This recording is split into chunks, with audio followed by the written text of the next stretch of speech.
তপ্ত বালুকাময় এক মরুভূমির প্রান্তে ছোট এক গ্রাম ছিল।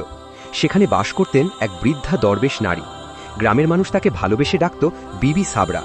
তার উপস্থিতিতে এমন এক মায়া আর প্রশান্তি ছিল, যেন তপ্ত দুপুরে এক ঝলক শীতল বাতাস।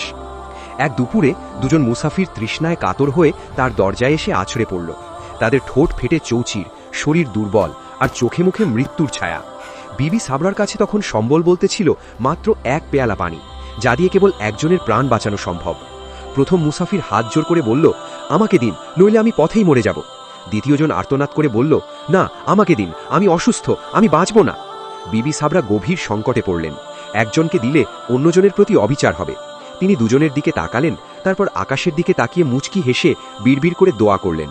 এরপর সবাইকে অবাক করে দিয়ে সেই মহামূল্যবান পানিটুকু তপ্ত বালুর উপর ঢেলে দিলেন। মুসাফিররা হায় হায় করে উঠল, এ আপনি কি করলেন বিবি? পানিটুকু ফেলে দিলেন? আমরা তো এবার পিপাসায় মারাই যাব। বিবি সাবরা শান্ত আর ধীর কণ্ঠে বললেন, আমি পানি নষ্ট করিনি বাবারা, আমি কঠিন পরীক্ষাটা আল্লাহর উপর ছেড়ে দিয়েছি। আমি যদি একজনকে পানি দিতাম, অন্যজনের মনে ক্ষোভ আর অভিযোগ জন্মাত, আর অভিযোগ অন্তরকে শুকিয়ে দেয়। তাই আমি ফায়সালা আল্লাহর আদালতে পাঠিয়ে দিলাম, যেন তিনি তোমাদের দুজনের ভাগ্য নির্ধারণ করেন।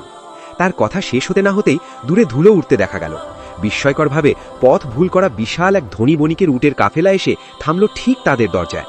কাফেলার সর্দার তাদের প্রচুর পানি, খাবার দিলেন এবং গন্তব্যে পৌঁছে দেওয়ার দায়িত্ব নিলেন। সেদিন বিবি সাবরা শিখিয়েছিলেন, যখন নিস্তার করা মানুষের সাধ্যের বাইরে চলে যায়, তখন তা আল্লাহর ওপর ছেড়ে দিতে হয়।